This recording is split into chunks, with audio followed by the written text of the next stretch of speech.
Algoritmos com repetição e implementações de exercícios parte 2. No vídeo anterior, vimos algumas implementações de algoritmos com repetição e agora a gente vai dar sequência nessas implementações, mais especificamente implementando a partir do exercício número 9. É claro, a gente não tem condições de implementar, o vídeo ficaria muito extenso se fizéssemos o 10, o 11, o 12, o 13. Então eu vou fazer a implementação do algoritmo número 9 com algumas variações e decidi fazer em 2 vídeos, não terminar esse tópico de algoritmos com repetição nesse único vídeo, para que a gente possa fazer um pouquinho mais devagar.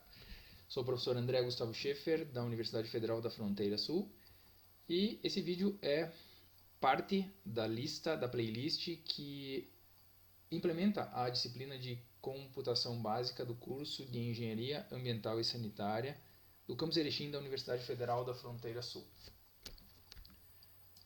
Então estamos fazendo nossas implementações no Tinkercad e vamos fazer isso e não vai ser diferente. Nós vamos levar para lá em função desse ensino remoto. E então temos que fazer um algoritmo que mostre quais dos primeiros 10.000 inteiros positivos são primos. A gente vai fazer essa implementação. Vamos para lá então. Depois a gente vai trabalhar com algumas dificuldades com números grandes, tá? Nosso objetivo não é tão matemático e sim computacional. Nós não temos um objetivo tão ousado de descobrir números primos maiores, né? Se vocês procurarem na Wikipédia, vocês vão ver que tem um grupo, enfim, deve ter vários aí pelo mundo que tentam descobrir essas coisas e tal, né? Mas dos números de Mersenne, vocês vão ver que eles têm o maior número primo descoberto até hoje é imenso. Né? A gente vai ver o porquê dessa dificuldade, vai dar para se entender isso implementando os algoritmos hoje. Então nós vamos criar nosso novo circuito.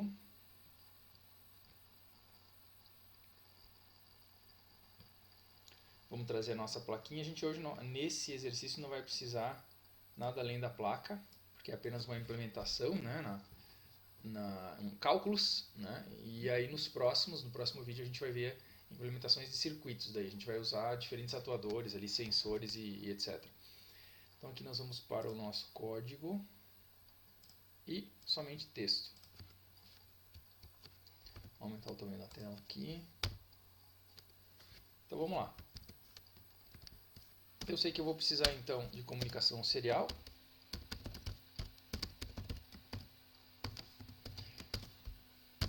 Sempre é bom falar, né? De repente alguém está vendo esse vídeo no YouTube direto, né?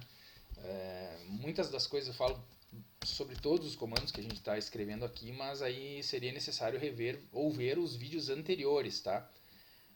Nesses vídeos finais, obviamente, a gente vai mais rápido em função de que já falamos lentamente aí sobre cada um desses comandos, dessas coisas que a gente está apresentando aqui, a gente vai um pouquinho mais rápido, tá? Então, vamos ver de novo o enunciado. Criar um algoritmo aos quais os primeiros 10.000 inteiros positivos são primos. Bom, nós vamos ter então um laço um número fixo de repetições.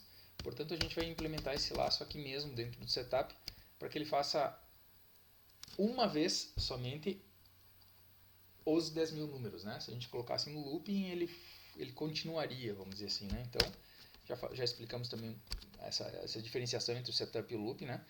Então vamos lá, ó. Vamos estruturar isso daqui, como eu tenho um número fixo de repetições, nem um laço for, né? For i variando. Agora então, são os primeiros 10.000 inteiros positivos, né? Então, começa no 1, enquanto i menor ou igual a 10.000, incrementa o i então na sequência e nós temos nosso laço de repetição aqui estruturado. Bom, agora, na verdade, o que a gente precisa é somente da lógica de cálculo, né, de verificação então de quantos divisores esses números têm. Lembrando que agora eu estou fazendo a própria variável i assumir, variar de valores, né, de 1 até 10.000. Então é ela que eu tenho que analisar para saber se ela, no caso, quando possuir o valor 1, quando possuir o valor 2, 3, 4, 5, 6 e assim por diante, se esse conteúdo dela, que é o próprio número, é um número primo ou não. Então eu não vou ter entrada de valores. É isso que eu chamo de geração, né? Eu faço com que uma variável assuma diferentes valores e aí analiso cada um dos valores assumidos. E isso, o laço de repetição for nos proporciona isso. Tá? Então eu vou fazer o seguinte teste agora. Ó. Eu vou precisar de uma variável que contabiliza o número de divisores. Já vimos a necessidade no vídeo anterior, ou nos vídeos anteriores, enfim, no vídeo anterior, né, de zerá-la antes de fazer qualquer cálculo. Então, aqui a gente vai começar então a verificar o seguinte agora. Vejam bem, o laço externo I, ele apenas está controlando a variação do número a ser analisado. O que eu preciso agora é, para cada um desses números em questão, verificar quantos divisores ele tem. Então vejam bem, para o primeiro caso, para o primeiro valor de I, que no caso é 1, eu já preciso pegar esse número vai estar na variável I, e fazer com que esse I em questão seja dividido por todos os números do número 1 até ele próprio. É claro que na primeira vez, isso vai acontecer somente uma vez, porque de 1 até 1 eu só vou iterar ou só vou fazer aquilo uma vez. Né? Agora, quando eu tiver o I valendo 10, eu vou ter que dividir esse I, ou esse 10 no caso, né? eu prefiro chamar esse I, por 1, depois por 2, por 3, por 4, por 5, por 6, por 7, por 8, por 9 e por 10. Por que ele para no 10? Porque a gente está atendendo ao conceito do número primo. Né? A gente precisa verificar quantos divisores tem de 1, do inteiro 1, até o próprio inteiro, até ele próprio, que é o 10.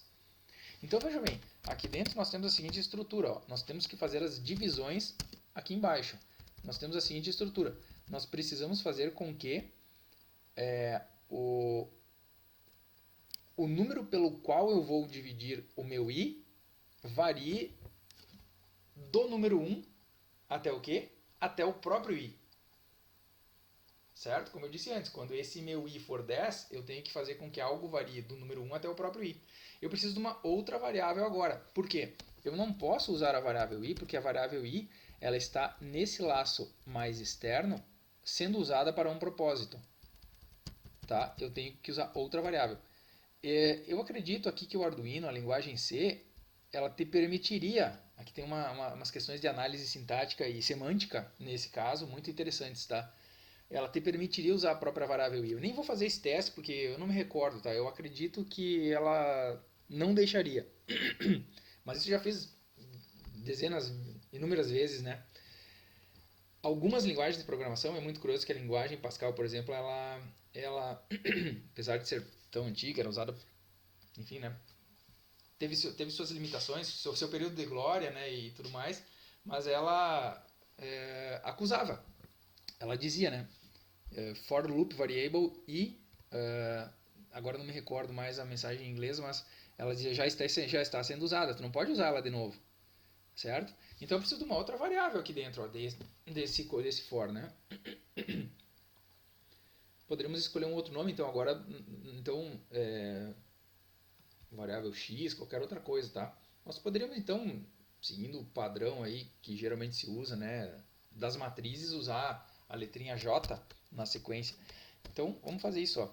Vamos fazer com que o j varie do 1. Agora veja bem, o j é o meu divisor. Para cada um dos números dos valores que eu ia assumir, eu vou ter que dividir pelos números de 1 até o próprio i, e eu preciso, para fazer essa variação, eu preciso ter isso em outra variável. Essa variável vai ser meu j, vai ser meu divisor, certo? Então o meu j vai chegar no máximo até o próprio valor do i, certo? Então, obviamente aqui eu incremento ele de 1 em 1, porque eu preciso saber de todos os divisores, tá? Eu deixei um espacinho ali em cima, que eu vou deixar também. E aqui eu vou implementar então essa divisão. Se vocês não entenderam até agora, talvez aqui agora na hora de implementar fique um pouco mais fácil de entender. Vejam bem, o que eu vou fazer agora? Quando eu tenho o meu i valendo 1, eu entro no meu laço de repetição e entro no laço mais interno. O segundo for está aninhado ao laço mais externo, né? Ou seja, está dentro. O que acontece agora então? Ó, na primeira entrada, quando o i vale 1 e o j vale 1, né? Nesse ponto aqui onde eu estou na linha 11, ó, eu vou ter que testar o seguinte, ó. Se o resto da divisão de I por J for igual a zero, significa que eu encontrei um divisor. Significa que o J, naquele momento, o valor que o J tem naquele momento é um divisor do valor que o I tem naquele momento. Então, eu incremento minha variável divis. Encontrei um divisor. Ok? Então, esse procedimento aqui, ó, ele vai fazer I vezes. Né? Vejam bem, na primeira vez, ele vai chegar aqui e vai fazer o seguinte, ó. O J vale 1 e o I vale 1 na primeira vez, né? Ele vai dividir 1 por 1, vai encontrar o valor 0, porque o resto dá 0. Vai incrementar a variável divis que tinha 0 para 1, vai chegar aqui em cima e vai fazer a verificação de término. Ele tem que fazer isso dali... desculpa, antes disso, né? Antes dele subir ali para cima fazer a validação de término, ele incrementa o J. O J foi iniciado com 1. O J passou para 2. Ele tem que fazer esse laço de repetição aqui somente até o momento em que, inclusive, né, ou o J, enquanto, né, ou o J for menor que o I, ou for igual ao I, menor ou igual. Como ele é 2, ele não é nem menor nem igual. Portanto, ele faz esse laço aqui apenas uma vez. Ele sai desse processamento com a variável divis valendo 1 na primeira vez, né? Então, aqui embaixo, eu vou testar o seguinte, ó. Se o meu divis for igual a 1, desculpa, igual a 2, ele é um número primo. Porque o número primo possui dois divisores de 1 até ele próprio. O que faz com que isso aqui atenda a essa especificação matemática de que o número 1 não é um número primo, tá? Os números primos começam a partir do número 2, né, por definição. Então ele atende perfeitamente a esse ponto. Vamos analisar agora os próximos. Vamos pegar um outro número. Então aqui, ó, quando o número de divisores for 2, eu imprimo ele na tela. Serial.println. O quê? Agora, qual é o número que eu estou querendo verificar se é primo ou não? É o I. Ele é quem está assumindo essa função de verificação, né? Tá legal? Em qualquer outro caso, ele não imprime. Então, ele, na verdade, é simples, né? Ele só imprime se o número de divisores for 2. Se não for 2, ele não imprime porque o número não era primo. Terminou. Lógica está implementada. Certo? Vamos só fazer a outra análise agora para verificar o seguinte, ó. Vamos verificar agora, só para fazer um exemplo, ó, quando o meu I, vamos dizer aqui, ó, uma vez que ele fez esse teste, ele viu que não era para imprimir, terminou o laço de repetição do for, vejam que ele está na mesma linha aqui, né? Eu volto para cá, incremento a minha variável I, o meu I vai para 2 e eu sigo a verificação, faço a verificação agora para o I valendo 2, né? O que acontece? Meu número de divisores é zerado de novo, para não dar o problema de acumular, né? Agora eu venho para meu J, passa a valer 1 de novo. Enquanto 1 for menor ou igual a 2, verdadeiro. Então eu entro. Agora eu verifico. 2 dividido por 1 dá resto zero? Dá. Meu divis é incrementado para 1. Volto para cá. O meu J passa a ser 2. Agora, 2 é menor ou igual a 2? Sim, ele não é menor, mas ele é igual, né? Então eu entro de novo. Antes eu fiz só uma vez, né? Quando o I valia 1. Agora eu entro de novo, faço a divisão pela segunda vez. 2 mode 2, né? Ou seja, o resto da divisão de 2 por 2 é igual a 0? Sim, verdadeiro. O meu divis, que tinha o valor 1, passa para 2. Eu volto para cá, o meu j passa a valer 3. 3 é menor ou igual a 2? Falso. Portanto, encerra-se essa execução. Segue o fluxo da execução aqui para baixo. Meu divis é igual a 2 nesse momento? Sim, porque ele incrementou apenas 2 vezes desde que ele era 0. Né? Portanto, eu imprimo o quê? A variável I, que nesse momento possui o valor 2. Corretamente, porque o 2 é um número primo. Aliás, é o único par que é primo. Certo? Segue o processamento, meu I vai passar para 3, eu vou fazer toda essa análise de novo para o número 3. Depois meu I vai passar para 4, eu vou fazer toda essa análise para o número 4 e assim por diante. Tá legal? Vamos verificar então se isso aqui funcionou.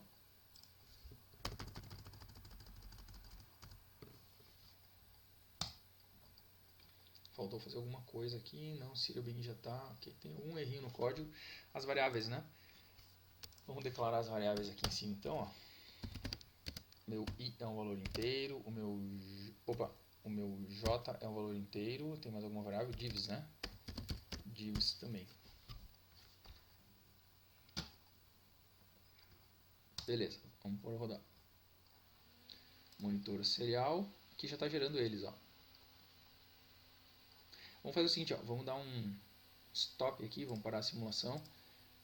Vamos colocar um delay. Cada vez que ele imprime na tela, ele espera um tempinho só para a gente poder acompanhar a geração dos primeiros números. Só para ver se eles estão certos. Óbvio que eu não sei decorar os números ali, mas aqui, ó, vamos fazer o seguinte, ó, vamos apagar e parar, apagar, iniciar de novo. Vai começar, ó, 2 é primo, 3, 5, 7, 11, né? Agora, isso. Obviamente ele começa a ficar mais demorado, ó. Olha, pelo que eu sei dos números primos, ele tá bem certinho, tá? Tá funcionando. Por que ele começa a ficar mais demorado? Porque à medida que o número aumenta, ele faz mais divisões, né? Vocês podem ver ali, ó.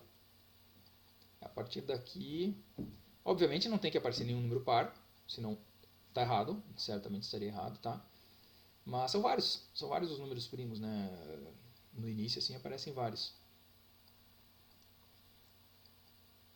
Bom, a princípio está funcionando, tá? Agora nós vamos fazer o seguinte, ó, a gente vai ver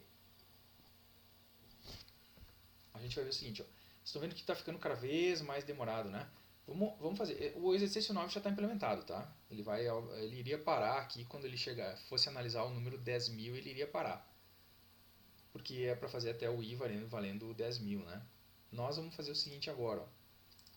Ele já está correto dessa forma. Vocês têm nos exercícios que estão disponíveis no Moodle e também, né, no arquivo .rar que está disponível aqui abaixo na descrição do vídeo. Vocês têm a implementação dessa solução. A gente vai fazer uma pequena alteração agora para o seguinte, ó, vamos fazer de conta que a gente não queira mais analisar os 10.000 primeiros, tá? A gente quer analisar só um por vez.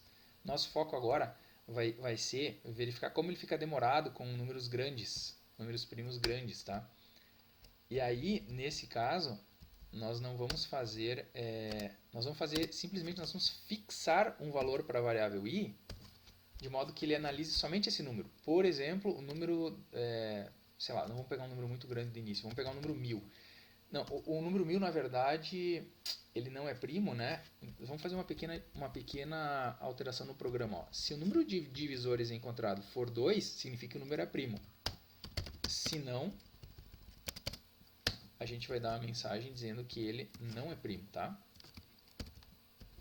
A gente pode... Vamos colocar aqui, ó, else serial.print.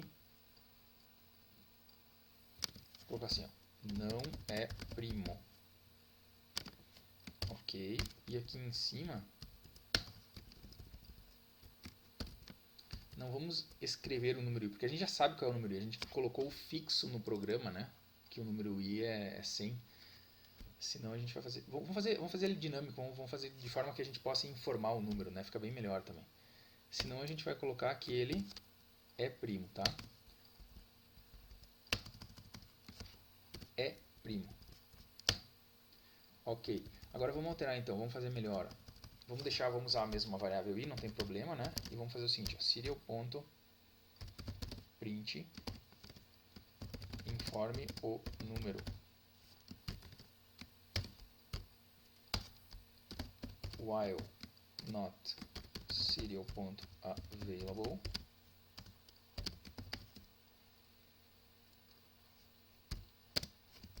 serial.parse int,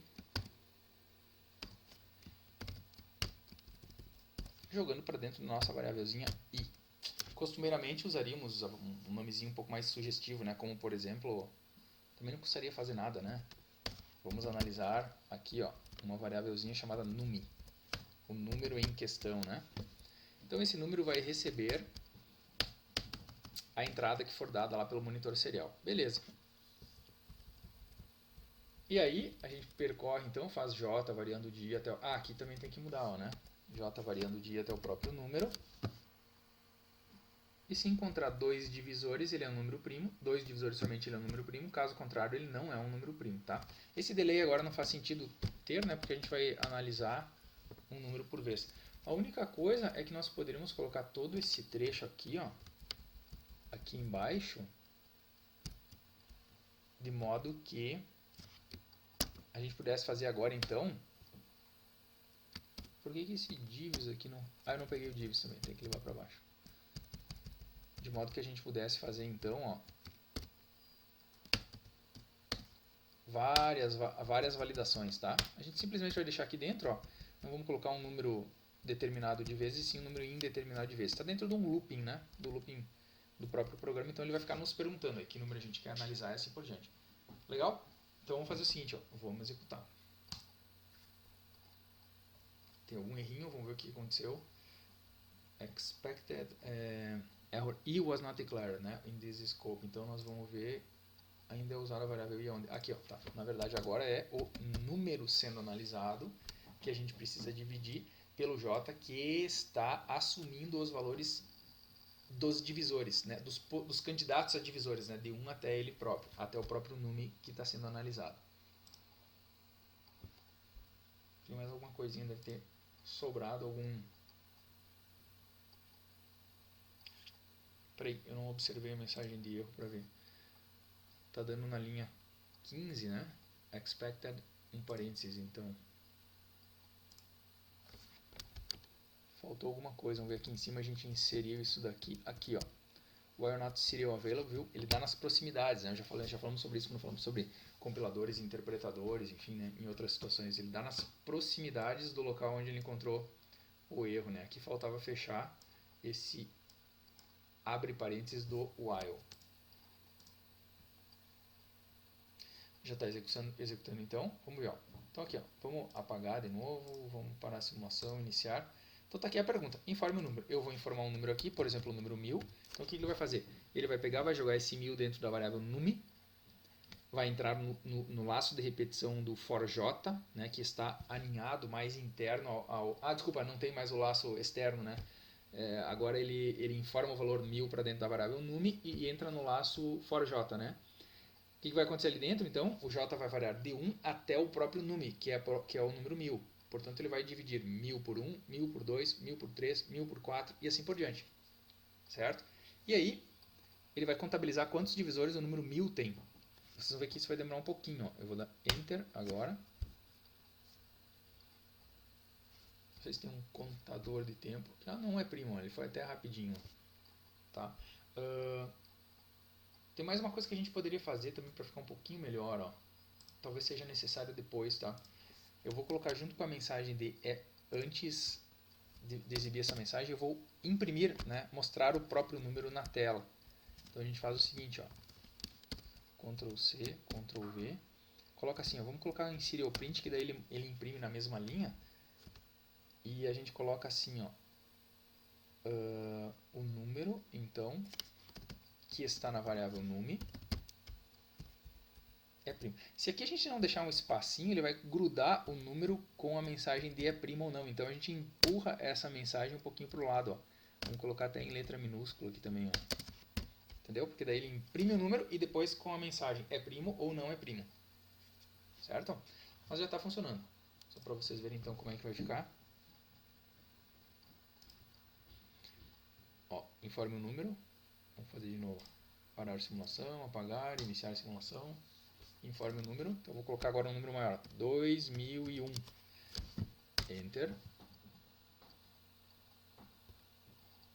2001 não é primo, tá bom? Bom, então está funcionando, só que se eu colocar um número bem maior, vamos colocar aqui, nem é tão grande assim, mas se a gente colocar um número 10.000, né, vocês vão ver que ele vai fazer 10.000 divisões, e aí começa a demorar um pouco, ó. A gente vai eleger um número bem grande, fez rápido até, a gente vai eleger um número bem grande. Eu tinha uma vez feito alguns testes, depois eu acabei não fazendo porque eu não tive muita paciência para esperar, mas nós tínhamos aqui, ó, eu fiz um registro aqui, ó, dos maiores encontrados que eu tinha, né, feito até então, ó. E aí, aqui em Pascal, na linguagem Pascal, eu não fiz o teste. Em Scilab, na verdade, ele nem terminava. Era horas, horas, horas, horas e horas. Veja bem, o Pascal, ele é um compilador que gera um programa executável. Falamos sobre isso naquele vídeo, né? Ele executa muito mais rapidamente do que um script, como é no caso do Scilab, que é uma linguagem interpretada. Então o Scilab, na verdade, ele nunca terminou isso daqui, ficou horas, horas, horas e mais horas, né? Em linguagem C, eu acredito que faria tão rápido quanto, ou mais rápido até do que o compilador Pascal, mas eu não cheguei a implementar aquela versão do algoritmo, né, desses números primos, de verificação de números primos, em linguagem C, enfim. Então esse aqui foi, pelo menos nos meus testes aqui, o maior que eu encontrei, tá? Então aqui nós estamos falando de milhões, né, bilhões, trilhões, quatrilhões, quintilhões, 16 quintilhões, 3.153. A gente não precisa colocar isso daqui, até porque demoraria muito, provavelmente, ali, mas vamos colocar um número bem grande, tá? Com relação a isso daqui, que talvez vocês devem ter lido, lá em 25 de janeiro de 2013, os caras tinham encontrado esse aqui como sendo, até então, né, o maior número primo. Era o 2, o número 2 elevado na potência 57.885.161 menos 1, porque senão seria um número par, né, aquele ali. Ele tem 17,5 milhões de dígitos, certo? Bem mais do que os nossos 1, 2, 3, 4, 5, 6, 7, 8, 9, 10, 11, 12, 13, 14, 15, 16, 17, 18, 19, 20 dígitos daqui, tá? Então, lógico, tem algoritmos bem mais avançados, computadores muito melhores, né? Para se conseguir isso, tá? Hoje já tem um número maior, tá? Eu sei que recentemente foi descoberto aí, acho que um ano atrás, um número primo maior. Então a gente vai pegar um número não tão grande assim como esse, tá? Mas vamos colocar ali, sei lá, 16, não precisa ser 16 também, né? Mas sei lá, 2 milhões. Só vamos fazer um teste aqui, ó. Só para ver se ele demora muito ou não. Agora tem que fazer alguns testes porque talvez ele demore muito tempo. Ó, aqui já começou a dar problema, que é o seguinte, ó. Nós temos um problema de overflow aqui, tá? A capacidade de representação, então, se ele está seguindo a risca, a capacidade de representação das variáveis que a gente tem, que a gente está usando, que são do tipo inteiras, tá? A gente não vai conseguir fazer representação com elas. O que acontece, né? Abrindo esse parêntese agora, então, ó. Quando a gente declara uma variável do tipo inteira, tem muito material na internet disponível para isso, certo? Quando a gente declara uma variável do tipo inteira, a gente consegue um intervalo de representação entre números negativos e números positivos. Então, eu sei que para os ints, tá? Como que eu procuraria isso daqui na internet, ó? Não é uma coisa que é crucial que a gente decore, né? A gente pode colocar aqui assim, ó. Poderia ser perguntado de uma outra forma, mas intervalos de representação variáveis int. Vamos colocar aqui Arduino, poderia ser na linguagem C também, né? Documentação de referência, ó. Então, podemos pegar aqui, ó. Caiu até no próprio site do Arduino, mas tem vários outros locais em que isso tem, ó. Vamos pegar aqui, ó. No Arduino Uno e outras placas baseadas em micro ATmega, né? O int armazena um valor de 16 bits, tá? 2 bytes, portanto, né? Isso aqui que eu estava falando para vocês, isso garante um intervalo de menos 30, ou seja, tu consegue colocar dentro de uma variável do tipo inteira do número menos 32.768 até o número positivo 32.767. Mais que isso dá o chamado overflow, né? Então o que acontece? Se o número que a gente informou que era 2 milhões, que é maior do que isso, na verdade não se espera mais absolutamente nada como correto, tá? Porque esse número significa que os cálculos, as coisas que ele gerou ali dentro são completamente erradas. Ele vai extrapolar lá no limite superior, não vai ter onde armazenar, vai armazenar um pedaço desse número completamente errado, tá bom? Então o que a gente precisa? A gente precisa variáveis, tipos de dados, agora tipos de variáveis que suportem valores maiores, certo?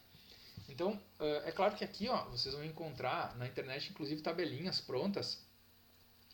Ah, mas então o tipo float usa quantos, como é que se diz, quantos bits, né, para fazer sua representação.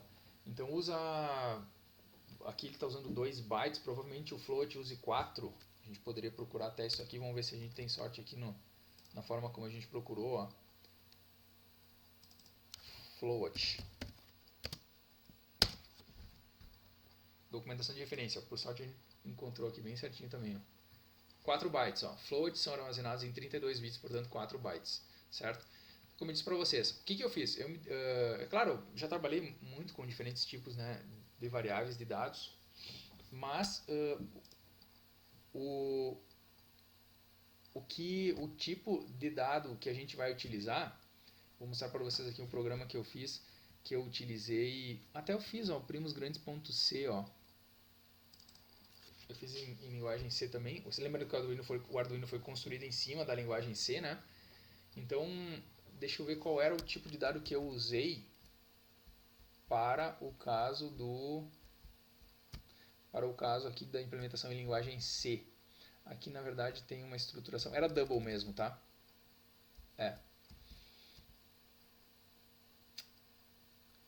E a gente pode usar o tipo long também, ou seja, que ele dobra, né, a capacidade de representação também, tá?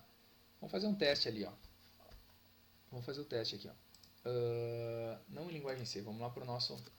Então, aqui, ó, deixa eu voltar para cá. Então, aqui no nosso programa, a gente podia fazer alguns testes. Vamos verificar como é que ficaria, ó. Se a gente coloca a variável inteira, ele não suporta, né, mais, vamos dizer assim, até números superiores a 32.767, se não me engano era isso, né? Então existem outros tipos de dados, como por exemplo, o tipo longInt, né? É um tipo de dado, se eu não me engano, tá? Isso eu vou deixar responsabilidade para vocês, na internet vocês procuram. Se eu não me engano, quando a gente coloca o tipo long, ele duplica o número de bits, portanto, na verdade dá um intervalo de representação muito maior, tá? Agora sim, mas então, será que a gente usa o longInt ou usa o tipo double, né? Teria que ver qual que é mais adequado, qual que se consegue como é que se diz, em qual deles se consegue um intervalo de representação maior. Eu já fiz todos esses testes, tá? Como mostrei aqui para vocês, e eu cheguei à conclusão de que o maior tipo que a gente poderia usar aqui na linguagem C seria o long double. Mas eu fiz uma observação aqui, ó, com o long double ocorre erro de overflow, tá? Tava dando algum problema em alguma parte do cálculo, então eu tive que limitar a minha execução para o tipo double. Talvez por isso que eu não tenha até anotado lá o tempo que, né, naquele arquivinho de texto, lá o tempo que demorou, o maior número que eu encontrei em linguagem C, por esse problema de implementação, tá? Em Pascal, vamos ver qual é o tipo em Pascal que eu utilizei no meu programinha em linguagem Pascal. Aqui, ó, primosgrandes.pass. Ele tem, claro, tipos de dados diferentes, né? Ó, eu fiz uma anotação aqui que é o seguinte, vamos ver onde é que tá. Programa primo use crt. Aqui, ó, keyword é o tipo, ó, é o maior, vamos dizer assim, tipo de dado que eu posso estar utilizando em linguagem Pascal para trabalhar, enfim, com esses valores inteiros, né? Olha que legal, ó, eu fiz uma anotação aqui, ó. Valido somente os ímpares. Esse programa já está otimizado, tá? Então tem algumas coisas que a gente não falou ainda. Mas o maior número do keyword seria esse daqui, ó. Poderia analisar até esse número, né? Utilizando essas palavras keyword. Pode ver que ele é maior do que aquele 16 lá, né? Só que aquele 16 quintilhões lá, foi um número primo. Esse aqui eu não sei se é primo, entendeu? Esse aqui seria um número, ó, na ordem dos, vamos dizer, aqui está em milhões, aqui bilhões, trilhões, quatrilhões, 18 quintilhões, ó. Aquele lá era 16 quintilhões e tal, né? Tudo bem, fechamos esse parênteses e voltamos para cá.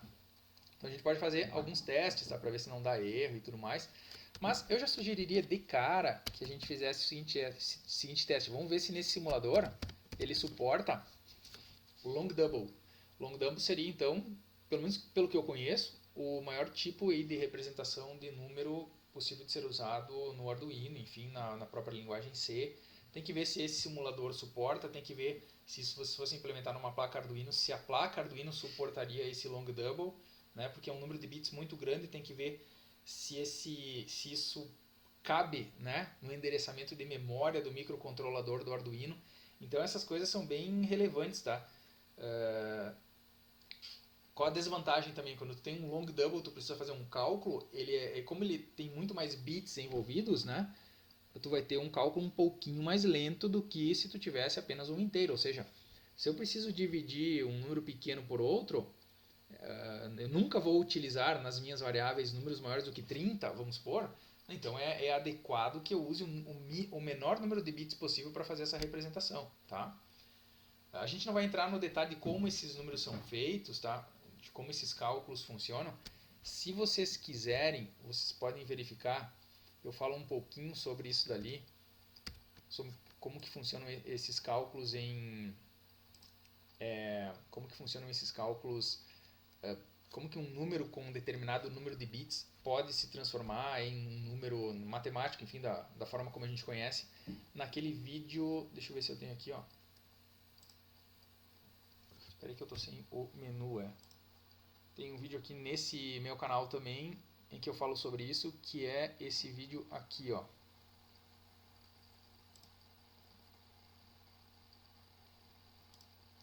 Esse vídeo aqui, ó. Sistema, na verdade é o primeiro até dessa playlist, né? Ele tem esse nome aqui, ó. Sistema binário de numeração e sua relação com imagens. Talvez vocês consigam entender um pouquinho melhor então como que funciona essa relação. Na disciplina de introdução à informática, que é uma disciplina de domínio comum, né? Nos cursos de graduação da Universidade Federal da Fronteira Sul, a gente fala sobre o sistema binário de numeração, então, e faz cálculos, inclusive, mostrando essa relação, tá? Acredito que, de repente, numa pesquisa na internet, ou mesmo assistindo a esse vídeo que eu tenho nesse canal, vocês consigam entender também como que funciona isso, tá? Então, deixa eu fechar isso daqui, vamos voltar para cá. Vamos ver se esse long double funciona, então. É a primeira vez que eu estou testando, tá? Vou abrir o monitor serial e vou iniciar a simulação. Sorry, seems like your code has some errors. Vamos ver o que ele... Invalid operands of types long double and long double to binary operation. Então ele deu erro na linha 19. Ó. O que acontece? Ele aceitou a declaração de long double, tá? Mas ele não aceita fazer isso, ó. Na linha 19. Na verdade foi a operação que teve aqui, ó. Provavelmente, tá? Deu erro na linha 19. Ele não aceitou fazer a operação de divisão usando o operador mode. Eu já vi isso em outras linguagens de programação, tá? Tava até meio prevendo que talvez pudesse acontecer. Entre duas variáveis long double. Às vezes é porque o double, por definição, ele aceita valores fracionários. Ele não é um tipo de dado que espera receber somente valores inteiros. Ele suporta valores fracionários, valores float, né? Valores reais, enfim, também. Tá? Nós teríamos que fazer uma pequena alteração aqui. Ó. Nós poderíamos tentar então usar o tipo double, que funcionou lá na linguagem C, lembram? Tanto é que meu programa estava desse tipo, mas eu acho que aqui então, por ele ter reclamado disso, não vai funcionar, tá? Ó, operandos inválidos também, tá? Tipo double e double em operações binárias, ele está dizendo aqui, tá? Então, eu só quero ver se é realmente lá. Linha 19, coluna 13, deve ser a coluna ali, tá? Se bem que nós temos na linha 19, na verdade, não temos nenhuma operação, mas ele deu erro nas proximidades logo depois desse cálculo, tá? E como eu já esperava que talvez pudesse dar erro, então pode ser por isso. Não aceitou, tá? Vejam só como as coisas podem diferir lá na linguagem C, ele aceita se o tipo for double. A gente vai fazer o que então? Para aceitar um número pelo menos mais ou menos grande e seguir o nosso processamento, vamos então trabalhar com o número long int. Então é um inteiro longo. Tá? Provavelmente ele deve dobrar a quantidade de bits do inteiro. Então aceita um número bem maior. Tá? Acho que já vai atender o nosso propósito. Vamos ver se vai funcionar primeiro. Ó, funcionou. Então estamos trabalhando agora. Aqui vale a pena a gente procurar de novo ó, o tipo long int na internet. Deixa eu ver como é que eu procuro por aqui agora. Eu acho que ainda é mais rápido. Integer constantes, não. Eu acho que ainda é mais rápido a gente procurar pelo Google mesmo de novo, ó. Então, intervalo de representação, nem sei se foi assim que eu procurei antes. Intervalo de representação long int Arduino. Ó, não, aqui tem tipo int. Vamos ver o que aparece aqui. Não, é tipo int. Complemento de 2, valor mínimo 2 milhões. Espera aí, vamos ver se tem alguma coisa aqui, ó.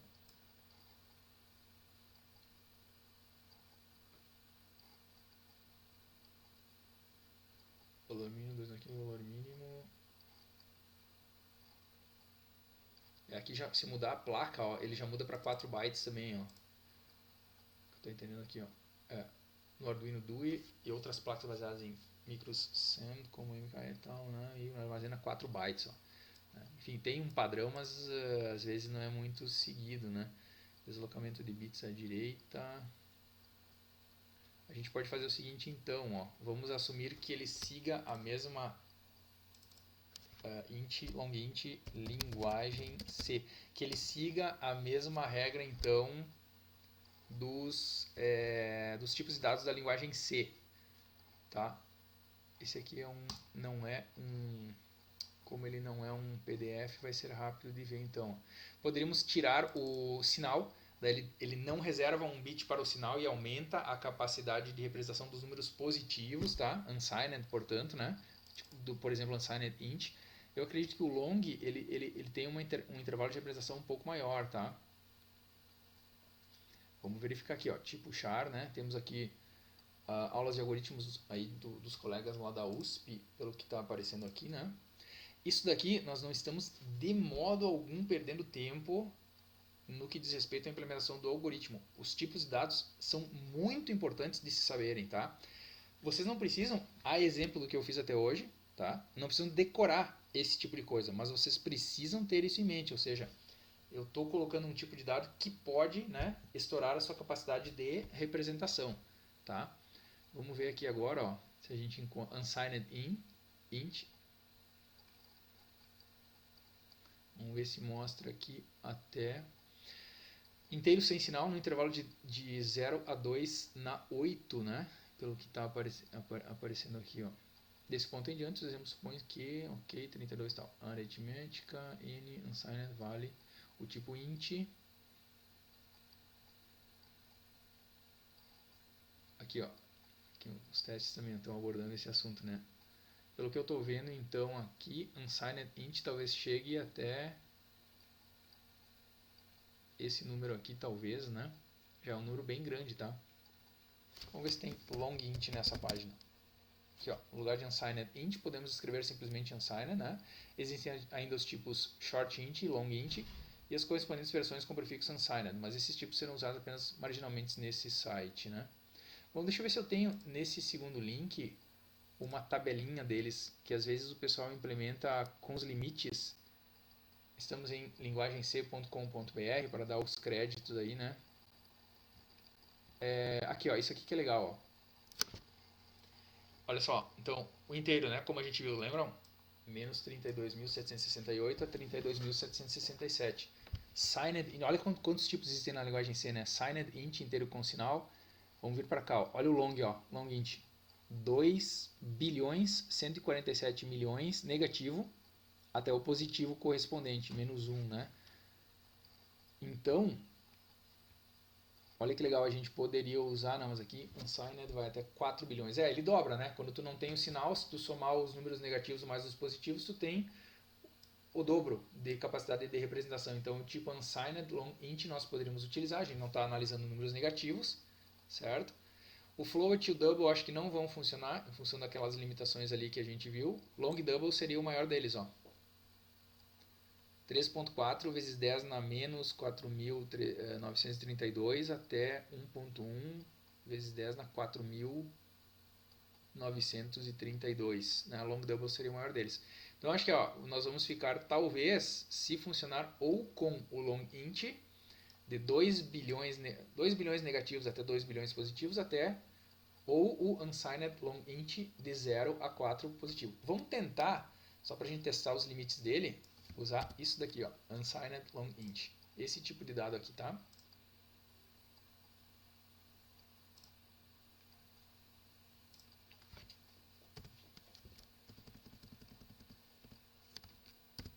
O long int aqui já funcionaria, tá?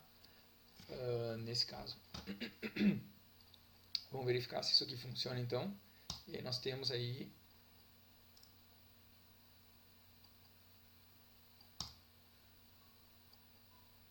uma bela capacidade de representação aqui para o nosso propósito, estaria super bom, tá? Espera aí que eu me perdi agora. Ah, tá. Vamos para cá. Vamos colocar então, não sei qual número a gente tinha colocado antes, 2 milhões, né? O próprio 2 milhões. Então, obviamente, o 2 milhões, como a gente viu aqui, ó, o 2 milhões, ele é perfeitamente representável, tá? Imagina, ó, do nosso tipo de dado agora, a gente vai de 0 até 4 bilhões, 294 milhões, né? 967.295. O que significa que não é para termos problema. Vamos ver o que pode acontecer agora. Então, vou dar Enter. E agora, vamos tentar medir o tempo aqui também, ó. Já que nós não temos nenhuma forma mais elegante de fazer a medição de tempo, né? 9h56 com 40, eu vou dar um Enter aqui. 9h56 com 40. Vamos ver quanto tempo ele demora, então. Vai fazer 2 milhões de divisões, tá?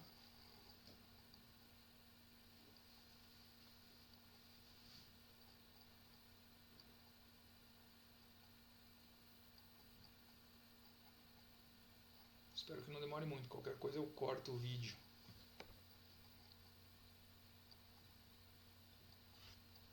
Eu espero que ele atualize a tela aqui também, né? Daqui a pouco ele terminou o cálculo e não mostrou, mas acho que ele atualiza sim. Ah, não deve dar mais que 1 minuto, não. Talvez mais.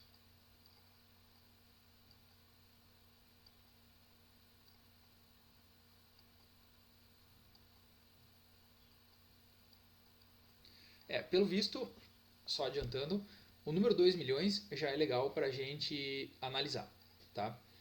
Por que o 2 milhões é legal para a gente analisar? Porque ele já está demorando o suficiente para a gente mensurar depois que 2 milhões de divisões já é interessante para a gente ver o impacto que vai ter as nossas alterações que a gente vai fazer para tentar fazer o algoritmo ficar mais rápido, tá? Então é isso que a gente vai fazer.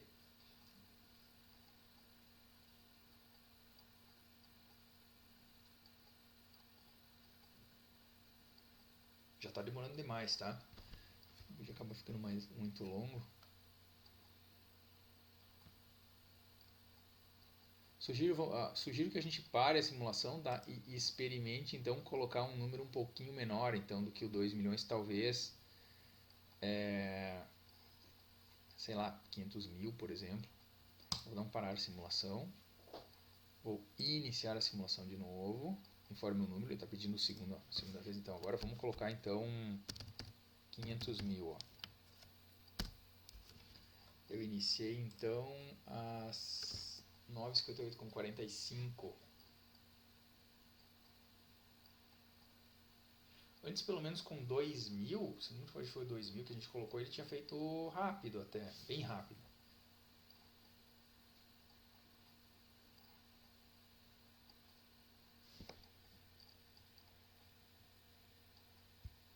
Ou 500 mil divisões agora então, né?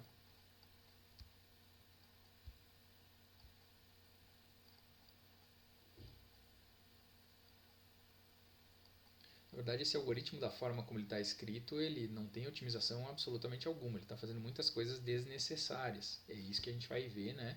E a gente vai tirar fora essas coisas desnecessárias. Vamos fazer o seguinte, ó. Então a gente viu que o número 500 mil, ele demorou certamente mais de 1 minuto. Agora eu vou chegar, se não me engano, foi 45, né? Certamente mais de 1 minuto. Vamos ver como é que ele ficaria então com as nossas alterações e implementações feitas, tá? Vamos colocar até, seria interessante que a gente fizesse uma coisa aqui também, ó. Abrisse aqui, ó. Colocasse assim, ó, o número 500 mil, né, de forma normal. Demorou, sei lá, mais de 1 minuto. Acho que a gente pode colocar aqui até mais que 2 minutos, porque quando terminar de digitar aqui, a gente pode voltar lá e ver quanto é que deu, né? E agora a gente vai tentar, então, várias alterações, ó. Primeira alteração, a gente anota aqui qual foi e verifica o tempo. Então, ó, não terminou o cálculo de 2 mil ainda e já está chegando ali em 2 minutos, né? Vai para mais de 2 minutos, certamente. Eu vou parar a simulação. Agora nós vamos redefinir esse conceito aí dos algoritmos para verificar, dos números primos, para verificar o que a gente pode fazer, tá?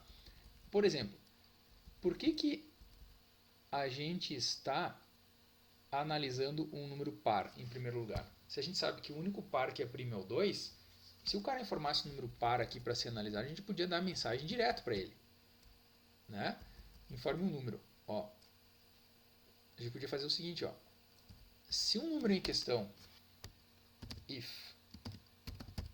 se o resto da divisão desse número por 2 for igual a 0, significa que esse número é um número par. Então, o que eu vou fazer? Eu vou dar uma mensagem para essa pessoa, para esse usuário. Eu vou fechar aqui e vou dizer o seguinte: serial.println, vamos colocar aqui, ó, somente o número 2 é um par primo. Aqui a gente já cobriria a possibilidade da pessoa entrar com o número 2, né? Então, não estou dizendo que o 2 não é primo, né? Somente o 2 é um par primo, certo?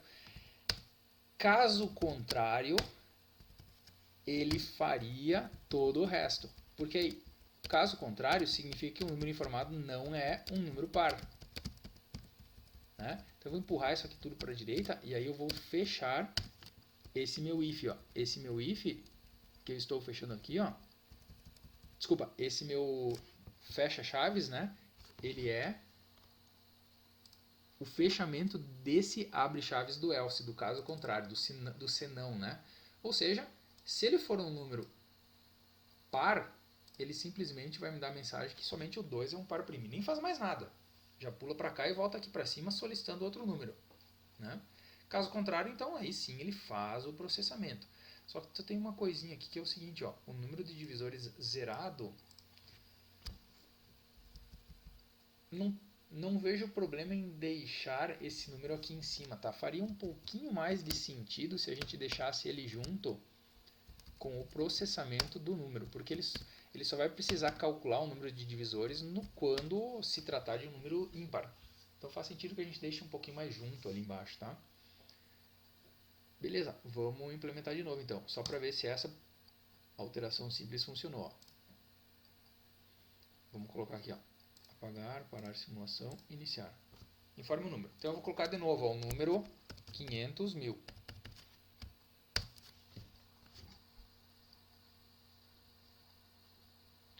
Então, somente o número 2 é um par primo. Já parou o processamento. Não tem o que fazer se o número for par, né? E se eu colocar, obviamente, o número 2, também vai haver, né? Ele vai validar como um número par e vai nos dar uma mensagem. Somente o número 2 é um par primo. Ok? Já está suficiente. Então já está validando os pares. Vamos implementar outra alteração agora. Ó. Só que ele não está fazendo para os ímpares, né? Se eu colocasse 500.001 aqui, ele ia demorar todo aquele tempão para me dizer se era primo ou não. Tá legal? Eu vou fechar o monitor serial de novo. O que mais que a gente pode fazer para otimizar?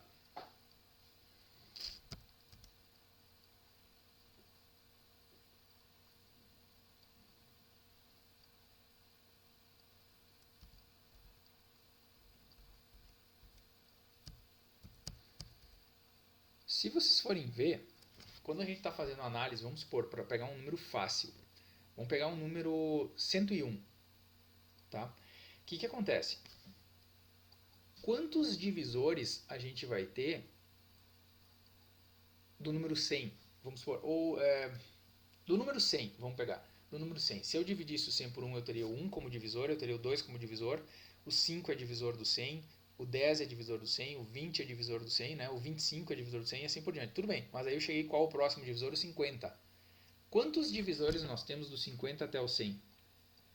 Desculpa, do 51 até ele próprio, até o 100. Nós teríamos apenas o próprio número 100, não é verdade? Então, o 51 não é, o 52 não é divisor, o 3 não é, o 54 não é, o 55 não é, assim por diante, até o próprio número 100. Não tem mais divisores. Da metade do número até ele próprio, não tem mais divisores. Para que a gente fica dividindo, não é verdade? Então, uma otimização que a gente poderia fazer é justamente aqui, ó.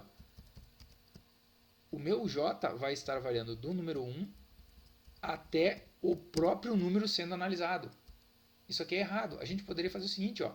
Vamos dizer para o J variar de 1 até o próprio número dividido por 2, ou seja, até a metade do número que está sendo avaliado. Certo? Nesse caso aqui, eu teria a seguinte situação, ó. Se ele for até a metade, eu vou, para os números primos, eu vou encontrar quantos divisores? Somente um, que é o próprio número 1.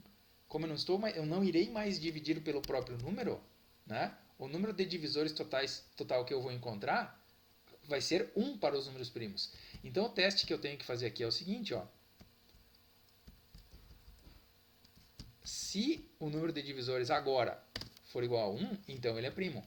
Se ele for maior que 1, ele não é primo, porque ele encontrou mais divisores, né? Por exemplo, no caso do número 100, vamos dizer, que não é um número primo, ele teria encontrado o 1, o 2, o 5, o 10, o 20, o 25 e o 50. Ele não teria encontrado o 100, porque da forma como estava sendo escrito antes, o 100 também seria divisor, correto? Então, no caso aqui do número primo, ele só vai encontrar o 1 como divisor. Por isso eu tenho que mudar aqui, ó. Total de divisores nesse momento, porque a gente dividiu por 2 aqui em cima, vai ser igual a 1. Beleza? Vamos ver se a gente conseguiu otimizar o nosso algoritmo. Primeiro vamos ver se ele funciona para uns primos conhecidos, né? Forma o número. Então, vamos colocar aqui, ó, o número 7 tem que dizer que sim, que é primo, se não tem algum erro no algoritmo. 7 é primo, deu certo. O número 23 também é um número primo. 23 é primo.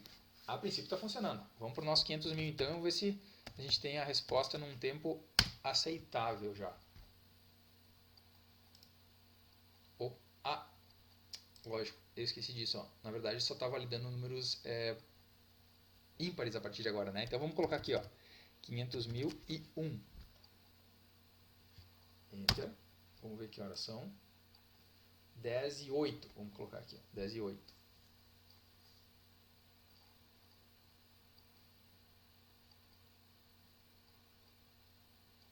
Nós teríamos também como colocar algumas métricas ali no meio, como por exemplo, de tempos em tempos exibir qual é o valor do j, da variável j, para a gente saber se ela já está chegando na metade do número 500.001, né? Mas é um teste adicional que precisa ser feito, ele acaba atrasando ainda um pouquinho mais o processamento, porque a cada vez que o cálculo é realizado é feito a verificação, né? E a verificação consome recursos também. Olha, ainda assim não ficou muito rápido não, tá? Aqui em linguagens compiladas que geram arquivo executável, com certeza já teria terminado. Elas são bem mais rápidas, tá? Bom, o que a gente pode fazer então? Ó? Vamos colocar de repente um número um pouquinho menor. Não, vamos trabalhar com 500 mil. Vamos nos manter ali. Será que tem uma forma de a gente otimizar mais ainda esse algoritmo? Vamos verificar. Pergunto para vocês o seguinte, ó. Estou variando os meus divisores de 1 até número dividido por 2, certo? Até ele próprio dividido por 2. Aí eu encontrei que esse número, 500.001, por exemplo, ele é divisível por 1, ok? Aí vamos supor que eu descubra que ele também é divisível por algum outro número ímpar. Encontrei outro divisor, portanto. Por que eu continuo o cálculo até a metade do próprio número, se eu já encontrei dois divisores, e se eu já encontrei dois divisores, não se trata mais de um número primo. Então a ideia seria o seguinte, quando eu encontrei um segundo divisor, nesse caso aqui, aborta a operação, não tem mais o que calcular, o número já não é primo. Como que a gente pode fazer isso? Ó? Nesse ponto, eu estou incrementando a variável divis. O que eu poderia fazer é o seguinte, ó, se essa minha variável divis já está com o valor igual a 2, a gente poderia colocar igual a 2, porque ele parte de 0, incrementa para 1 e depois incrementa para 2, são números inteiros, ou poderia colocar se o divis for maior do que 1. Também não daria no mesmo, tá? Se o divis for maior do que 1, quebra, break, né? Ele quebra, ele sai do laço de repetição mais interno no qual quando o break foi acionado. Nesse caso, ao encontrar o segundo divisor, ele já aborta a execução do laço for. Isso aqui sim dá um ganho de performance bem grande, tá? Vamos verificar como é que ficou agora então. Ó. aborta, enfim, aborta esse laço, segue o processamento aqui para baixo, né? E aí informa se é primo ou não, tá? Vamos fazer a simulação. Monitor serial, informe o número, vamos limpar tudo de novo aqui. E vamos colocar de novo 500.001. Vamos ver como é que fica agora. Agora são...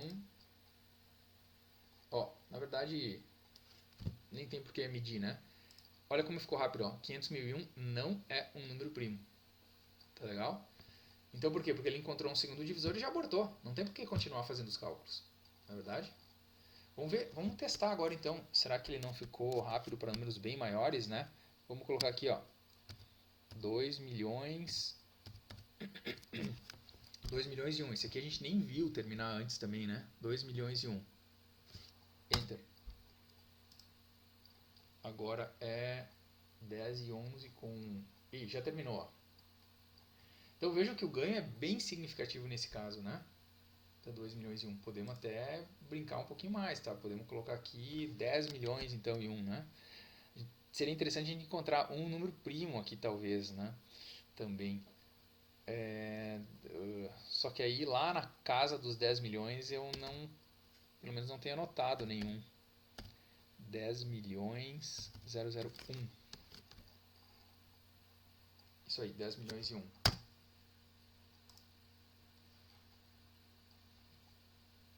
Ó, ele está resolvendo bastante rápido, né? Certo? Então veja bem que ganho grande que a gente teve, né? Vamos desafiar ele ainda mais, tá? Vamos colocar um número maior, então. 10 milhões, 100 milhões, 1 bilhão talvez, ó. Sei lá, 1 bilhão. É claro que a gente poderia colocar qualquer outro número aqui no meio, né? Não interessa. 1 bilhão 234 milhões 986 mil, só que o final certamente tem que ser um número ímpar, porque não existem primos pares, né? Além do 2. Então nós temos o número 1 bilhão 234 milhões 986.019. Se for dar um enter nesse momento, a gente já vai saber. Então quando ele encontra o segundo divisor, ele já aborta, certo? O legal seria que ele encontrasse um número primo para nós, né? O que a gente pode fazer nesse caso? Ó? A gente pode, vamos fazer isso, tá? Vamos fechar só para encerrar então esse assunto. Tem uma outra otimização que eu quero propor depois, que ajuda ainda um pouquinho mais, tá? Eu vou acabar nem preenchendo isso daqui, ó, né? Porque a gente viu quais são as nossas alterações. Eles mudaram, enfim, para poucos segundos, né? Vamos tentar fazer o seguinte, ó, vamos fazer que ele gere os números agora então para nós, os números primos, começando a partir de um determinado número. Então a gente não vai mais informar um número, tá legal? Nós vamos deixar fixo no programa, vamos colocar aqui, ó. Poderia ser aqui em cima também, não tem nenhum problema. Sabia que quando terminasse o looping, aqui no caso ele ia resetar a variável número para esse valor, então nós vamos fazer isso na declaração do setup, ou seja, somente no início, antes de entrar no looping. Poderíamos fazer aqui em cima também na própria declaração, ó, na própria declaração da variável. Vamos colocar aqui, então a gente usou 1 bilhão antes, né? Vamos dizer que ele começa a contabilizar a partir do número 2 bilhões. Então aqui é 2 milhões, 2 bilhões. Ele começa a contabilizar a partir do número 2 bilhões. E aí, ele vai, então, começar as verificações. Se for um número par, ele vai dizer que é um par primo. Depois ele vai, caso contrário, né, fazer as outras validações. Então, a única coisa que a gente precisa fazer é o seguinte, ó. Cada vez que ele analisa, ao final, ele auto-incrementa a variável num para que o próximo número seja analisado. Tá legal? Então, como é que vai funcionar? Ele entra com a variável num assumindo o valor de 2 bilhões, verifica se ela é par, se ela é par dá aquela mensagem, caso contrário ele segue o processamento. Ao final do processamento ele vai dizer se é primo ou não é primo, mesmo sendo ímpar, e muda o valor da variável num para o próximo inteiro da sequência. Volta aqui para cima e testa tudo de novo. Agora sim, então ele vai estar gerando esses números. Vamos ver como é que vai ficar? A partir do número 2 bilhões, né? Olha que legal, ó. Vamos fazer uma coisa um pouquinho melhor, ó. Vamos colocar essas mensagens tudo numa mesma linha, que daí fica melhor da gente ver, tá? Então deve ter um print ln em algum lugar, vamos tirar os ln, só deixar os ln quando for necessário mesmo, ó. Essa mensagem aqui, não, aqui eu acho que ele é necessário, talvez tenha algum outro aqui embaixo, ó. Print quando ele mostra o número, logo ao lado ele mostra se é primo ou não.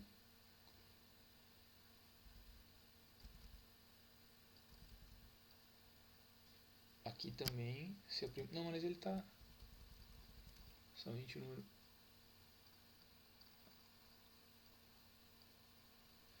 Não, acho que assim ainda é a melhor forma como ele funcionaria mesmo, tá?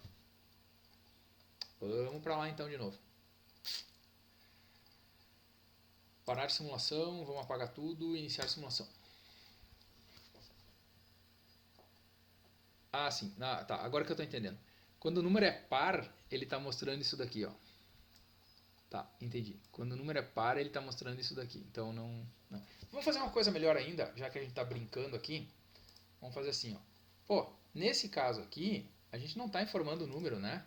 Então vejam bem, por que a gente está validando os pares também? Por que a gente não faz o seguinte, ó? Começa a partir de um ímpar e em vez de incrementar de 1 em 1, incrementa de 2 em 2. Então o que eu vou ter nesse caso aqui, ó? Eu vou ter um número ímpar. Se eu for somando de 2 em 2 a partir do número ímpar, eu sempre vou ter outro número ímpar. Aí eu não faço mais validações de números pares e não preciso mais fazer esse teste aqui no início, né? Ó, eu nunca vou ter mais números pares para validar. Eu só vou ter números ímpares.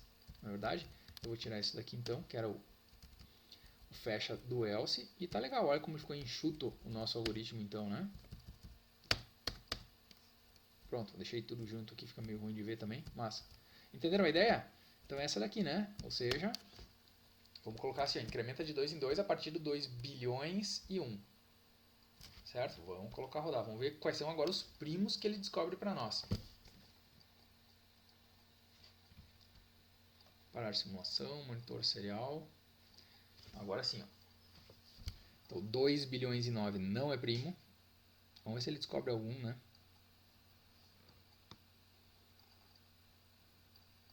Só já começou a travar, ó. Ele foi pro 11, tá validando o 11 agora, ó. Ou seja, foi pro 2 bilhões e 11, né? 13759, 2 bilhões e 11, tá validando.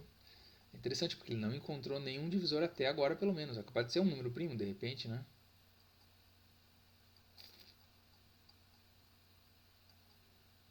Vamos tentar otimizar, agora fazer a última otimização então, só para ver se pelo menos isso daqui fica mais rápido, agora que a gente já viu, né? Mas se a gente encontra pelo menos um número primo a partir de 2 bilhões. É o seguinte, se a gente reescrever a simulação, reescrever a conceituação, reformular a conceituação de um número primo, vocês vão ver que existe uma outra forma da gente entender. A gente não precisa ir na verificação dos divisores até a metade do número. Porque, por conceituação, o número primo, até eu tinha aberto aqui, ó, a gente pode reler numa pesquisa que eu fiz, ó, nós tínhamos maiores encontrados, ó, né? Por definição, uma outra definição, a primeira definição mais clássica é que o número primo só é divisível por 1 e por ele mesmo, né? Mas existe essa outra forma da gente entender isso também, ó. Cada alteração que nós fizemos no algoritmo é uma nova definição, é um novo conceito que a gente está criando. A gente poderia dizer que o número primo é um número primo somente divisível por 1 quando os divisores forem verificados até a metade do próprio número. É uma outra definição que a gente está criando. A gente pode dizer que o número primo não possui divisores de 2 até ele próprio menos 1. Outra definição, na verdade. E vejam essa daqui, ó. O número primo não possui divisores primos menores que a sua raiz quadrada. Veja que interessante, né? Então, analisar somente os divisores menores que a raiz quadrada de um número funciona. Ou seja, se nós a gente não vai guardar todos os primos que existem até a raiz quadrada do próprio número. Poderíamos fazer isso. A gente poderia usar uma estrutura do tipo vetor, que a gente vai ver mais adiante na disciplina. Mas se a gente analisar todos os números, não mais até a metade, e sim até a raiz quadrada do próprio número, a gente inclui todos os primos, os eventuais primos que existam do 1 até a raiz quadrada desse próprio número sendo analisado. Então, se a gente fizer isso, a gente vai atender a esse conceito que também funciona, né? Em outras palavras, que foi a conclusão, enfim, a simplificação que eu escrevi aqui, ó. Analisar somente os divisores menores que a raiz quadrada de um número funciona porque, obviamente, entre todos esses números, os primos menores que a raiz quadrada do número também serão analisados. Certo? Daria para otimizar ainda mais isso aí, como eu falei, tá? Eu peguei isso de um artigo, né, que tem na internet. Então, veja bem, o que a gente pode fazer então aqui, ó? Em vez de o j variar até um número dividido por 2, ele pode variar até a raiz quadrada do número. Eu não recordo agora se não foi a raiz quadrada que deu problema num dos, eu acho que foi num dos primeiros algoritmos que a gente implementou dessa lista, tá? Já vamos descobrir então se der problema de cálculo aqui da raiz quadrada do número. Ele deu algum erro, tá? Ele não estava aceitando o cálculo de raiz quadrada, não me recordo porquê, acho que foi no segundo ou terceiro vídeo que a gente implementou, né, das implementações de algoritmos aqui no Tinkercad. Mas vejam bem, como que eu implemento isso na minha proposta de implementação, por exemplo, aqui na linguagem C, ó, onde que eu me lembro isso não aconteceu, tá? Então eu tinha um número bem maior, né, sendo analisado, ó. Vejam bem que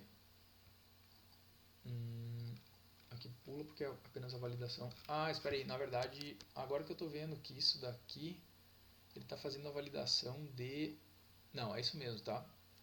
Exal 0 break, fmode while 1, isso. Vejam bem que eu uso aqui, ó, eu uso aqui o seguinte, maior que a raiz quadrada do próprio número. Deixa eu tentar reconstruir esse negócio aqui.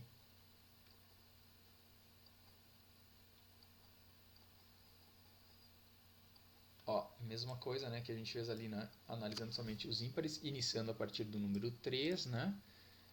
Então eu tenho o resto da divisão de número por i. Se encontrou um resto igual a zero, o número era, enfim, é um divisor, né? E se ele encontrou um divisor, como ele está partindo a partir do número 3, é porque ele encontrou o primeiro divisor, certo? Nesse caso aqui, o meu i não assumia o valor 1, certo? Ele já iniciava a partir do 3, ele já não fazia divisão por 1, porque todos os números divididos por 1 vão dar, né? E aqui eu estou usando, como eu estava falando para vocês, a raiz quadrada, ó. Certo? Quando ele chega na raiz quadrada, ele aborta a operação, tá? E aqui ele registra, na verdade, ele registra o tempo, certo? A hora em que aquilo terminou. Então é um curso bem interessante, que a gente poderia até executar esse negócio aqui, né? Por que não? Para ver como é que ele funciona. Só que eu tô começando a partir de um número já bem grande, ó. Então não sei se ele vai mostrar alguma coisa aqui. Peraí, eu cliquei só na... Aqui, ó. Vou pedir para ele rodar agora. Então é legal que aquelas funções lá, elas permitem colocar a data bem certinho, ó. 8 de março de 2021, 10 e 24 com 22. Ele está processando agora, tá? Certo? Enfim, na verdade, ele está processando um número muito grande. Vamos fechar aqui, ó, só para que ele consiga colocar então um número menor. Vamos diminuir um pouco o tamanho desse número. Ó.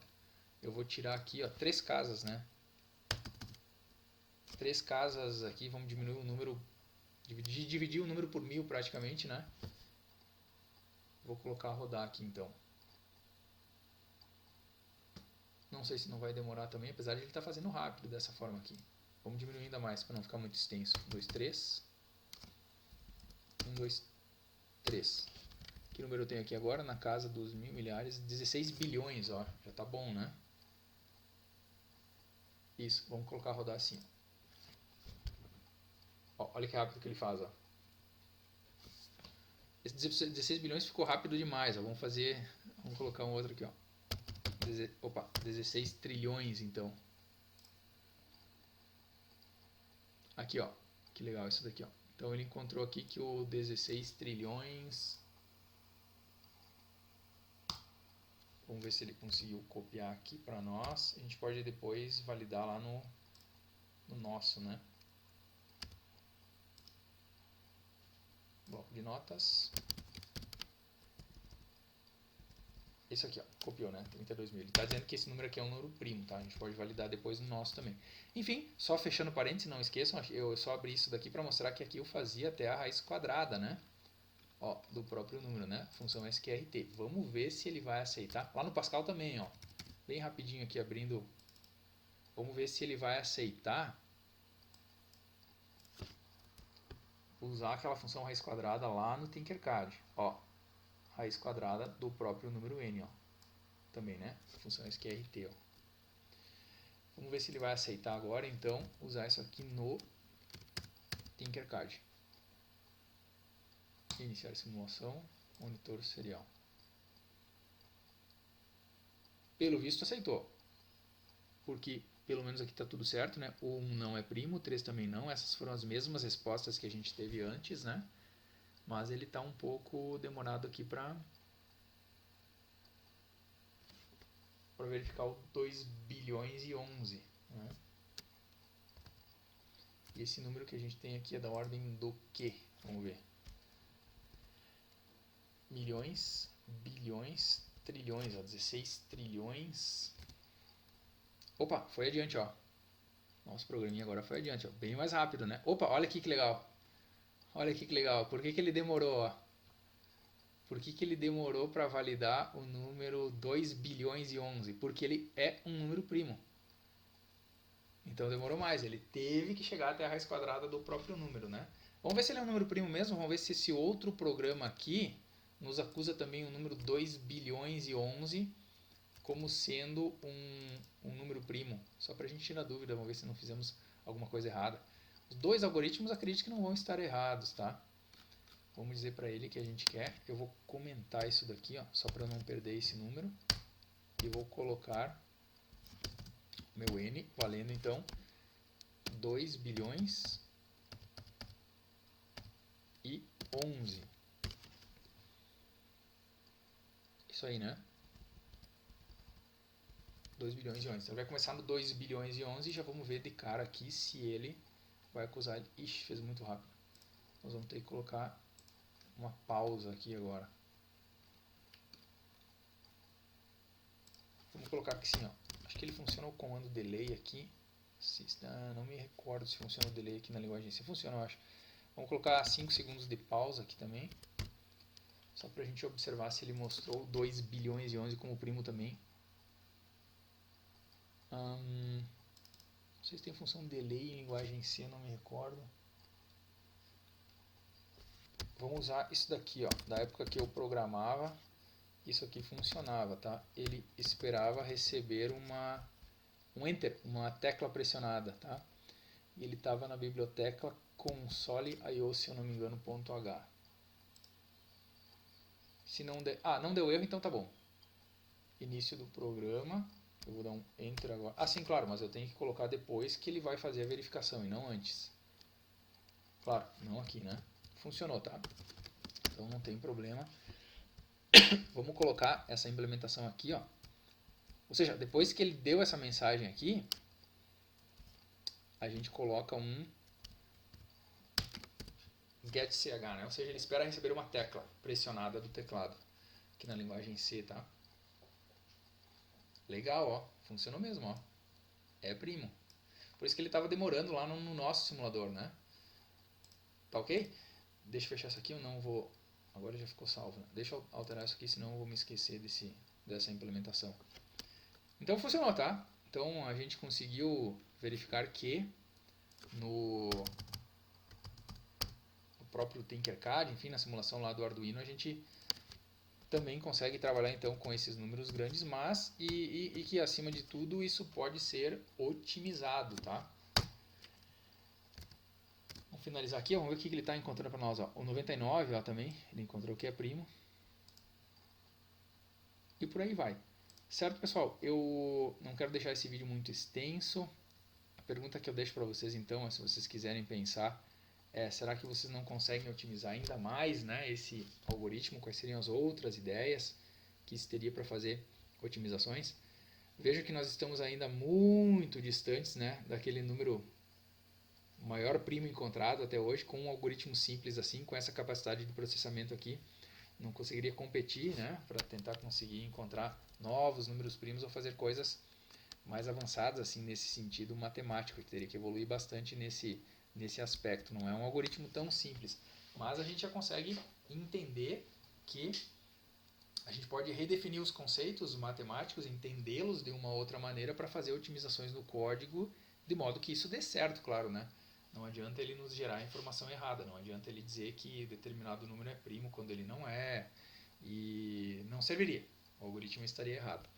Sei que o vídeo ficou um pouquinho extenso, mas espero que eu tenha passado então essa compreensão para vocês. Muito obrigado e até um próximo vídeo.